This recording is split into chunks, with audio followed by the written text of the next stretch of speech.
बाबा हमारा ये ललसा है, हम बिहार गोपालगंज से हैं। आपका कथा वहाँ था, लेकिन हम यहाँ काम करते हैं, उसके कारण वहाँ सुन नहीं पाए।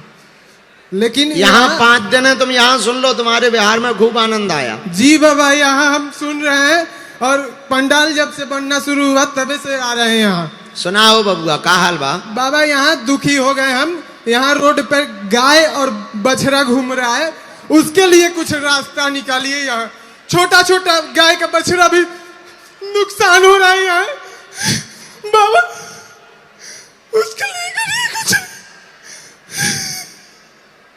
और कुछ नहीं चाहिए बाबा। आपका भाव बिल्कुल सही है। यहाँ ऐसा कुछ करिए कि गाय रोड पे ना घूमे, सभी लोग खाना उसको दे, और दूध करे या ना करे, लेकिन गाय का पूजा होना चाहिए। और भगवा पूरे देश में, पूरे विश्व में लहराना चाहिए। जय श्री राम, जय श्री राम, जय बागेश्वर धाम, बोलिए सियावर रामचंद्र की जय। बाबा एक हमारे पास भोलेनाथ है, हमारे माई गई थी, जो कि हमें पूजा करने के लिए सीहोर गई थी, तो वो लाई थी, तो उन्हीं का पूजा कर रहे हैं अभी। और महावीर जी का भी पूजा करते हैं। आप आशीर्वाद बनाए रखिएगा। बहुत आशीर्वाद। सुनो उत्तर, ये पीड़ा जो आपकी है, ये प्रत्येक हिंदू की पीड़ा होनी चाहिए। ये इस देश की दुर्दशा है, इस देश का दुर्भाग्य है कि हम जिसे गाय माता कहते हैं वो सड़कों पर घूम रही है और कुत्ते बेडरूम में सोफों पर सो रहे हैं। बाबा यहाँ हजारों के संख्या में गाय रोड ये इस देश का दुर्भाग्य है कि जिसे हम मां कहते हैं वो कट रही हैं पर कुत्ते बच रहे हैं।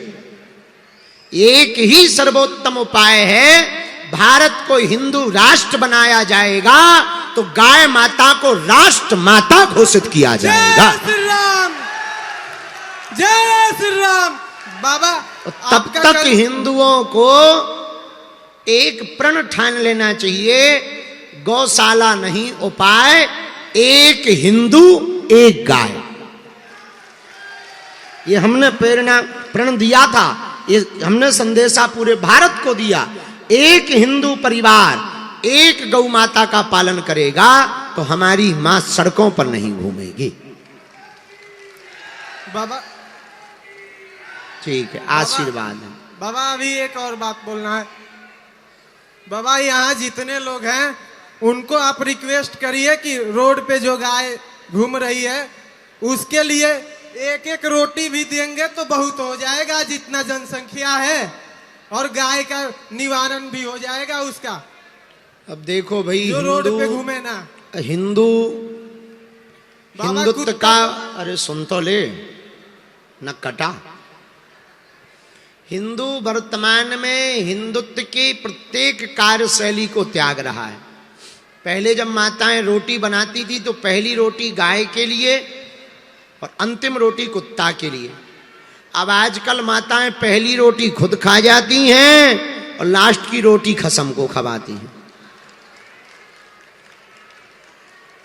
बुरा लगे चाहे अच्छा, बात तो यही सही है। इसलिए हिंदुओं को अपनी प्राचीन परंपरा पर पुनः वापस आना चाहिए, तभी हमारा भारत हिंदू राष्ट्र हो पाएगा। चलो, माइक कहाँ है जी? हैं? वहां दूसरी रेलिंग के पास पहुंच गए? कहाँ है माइक? बेटा वो जो लोग, दोनों लोग खड़े हुए हैं दूसरे रेलिंग के पास में, इन्हीं भैया को दे दो। हाँ,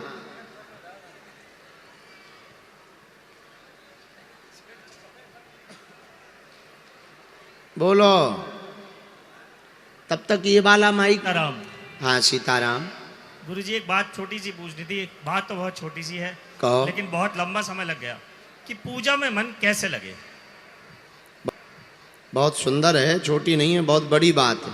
मैं खुश रहो। बयान नहीं कर सकती कि मैं बहुत अंदर से बहुत हाँ बहना, रो मत मेरी बहन। एक बार बुला लो बस। ठीक है, बुला लो भैया जरा, लेकिन बाकी लोग मत जिद करना। अब वहां से चलिए।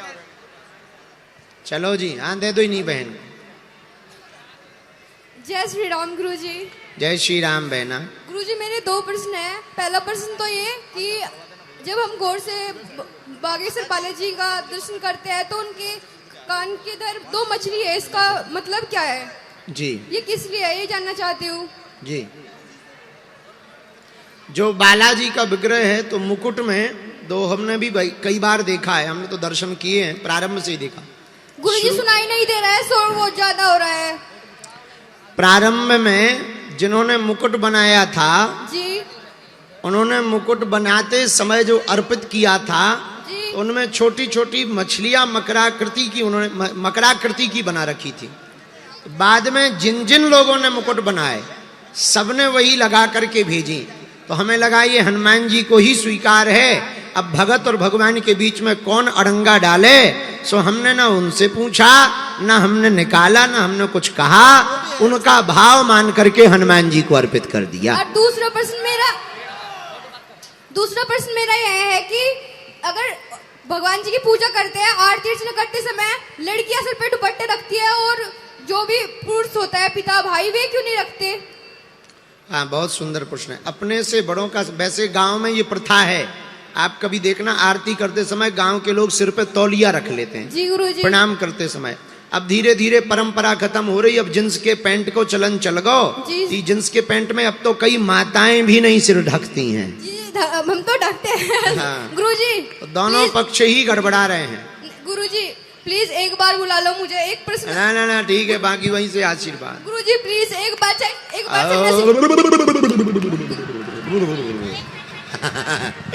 दूसरे को माइक दो। वो पीली तौलिया वाले बच्चे को दे दो, इसी को। तब तक ये वाला माइक तुम वहां पीछे ले जाओ। बाबा जय श्री राम। जय श्री राम। और आटा गूंथा, टिक्कर बने, प्रसाद बने, और जैसे ही श्री किशोरी जी ने प्रसाद बनाया, बड़े बड़े अमलात्मा विमलात्मा महात्मा प्रकट हो गए। मैया हमको भी थोड़ा प्रसाद चाहिए, हमको भी चाहिए।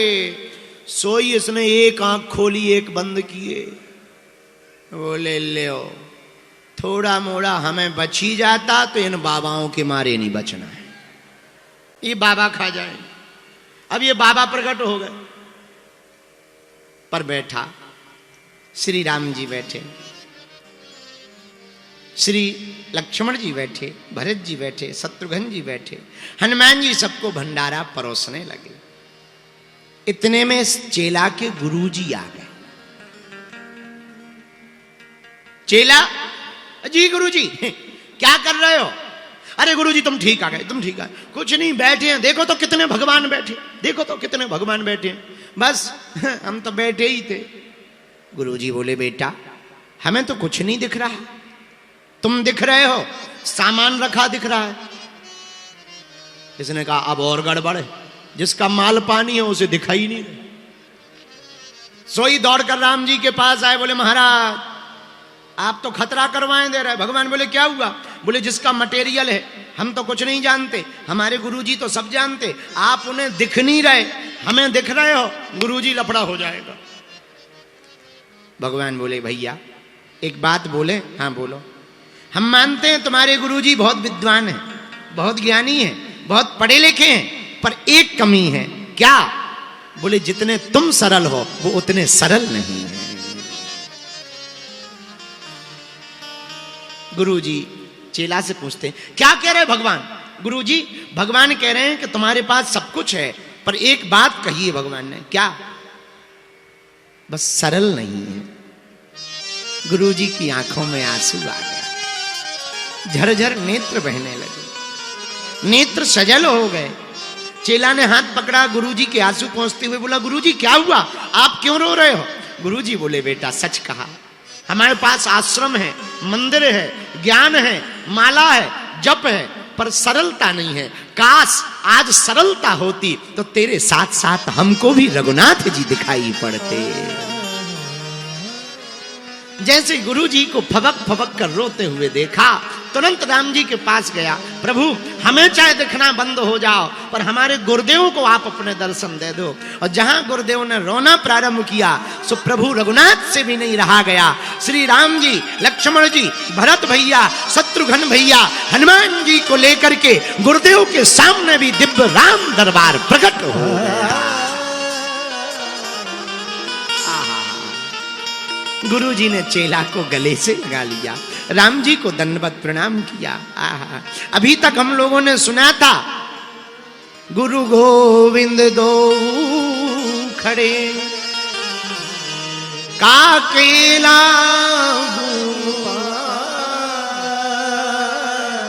बलिहारी गुरु आपने गोविंद दियो। लेकिन आज उल्टा हो गया, आज शिष्य के कारण गुरुदेव को भगवान मिल गए। क्यों मिल गए? सरलता के कारण। मेरे प्रिय जनों, भगवान का मिलना कठिन नहीं है, हम लोगों का सरल होना कठिन है। अगर हम लोग सरल हो जाएंगे तो हम लोगों को भी हनुमान जी प्राप्त हो जाएंगे। हनुमान जी को प्राप्त करने का सर्वोत्तम उपाय है आप वास्तविक बनो, आप जो हो वही बनो। आप जो रहोगे वही अगर बने रहोगे भैया तो निश्चित रूप से आपको हनुमान जी महाराज मिल जाएंगे। बोलो हनुमान जी महाराज की, बागेश्वर धाम की। हमें हनुमान जी का एक भजन याद आ रहा, कहो तो सुनाए। हनुमान जी बड़े प्यारे हैं, तुम भक्ति भर करो। अरे दानी बड़ा, उठाओ दोनों हाथ।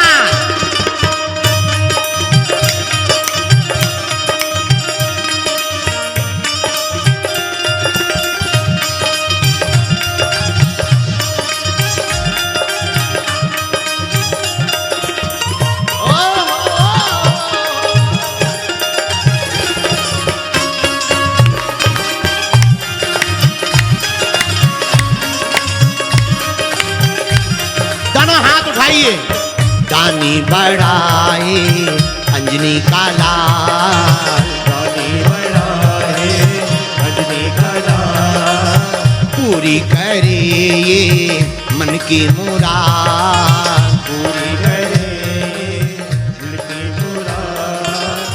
देख लो मांग के तेरा ग्राम पत्थर समझ जाएगा, दामन भी खुशियों से भर जाएगा, तेरा बिगड़ा मुकद्दर समझ जाएगा, और दामन भी खुशियों से भर जाएगा।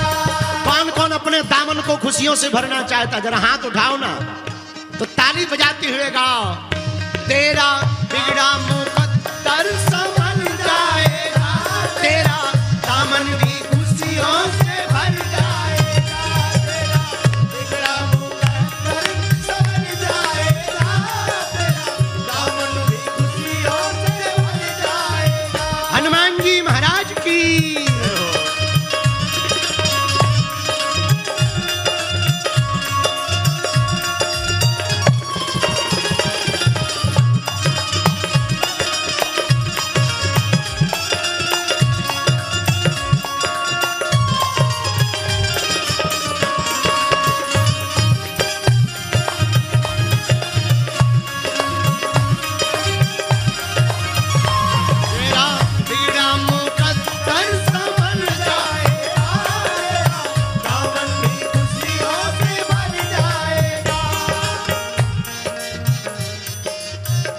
और हनुमान जी को लोग क्या कहते हैं? दीन दयालु कहें इसको जमाना, दीन दयालु कहें इसको जमाना, काम है इनका किस्मत बनाना, काम है इनका किस्मत बनाना, काम है इनका किस्मत बनाना,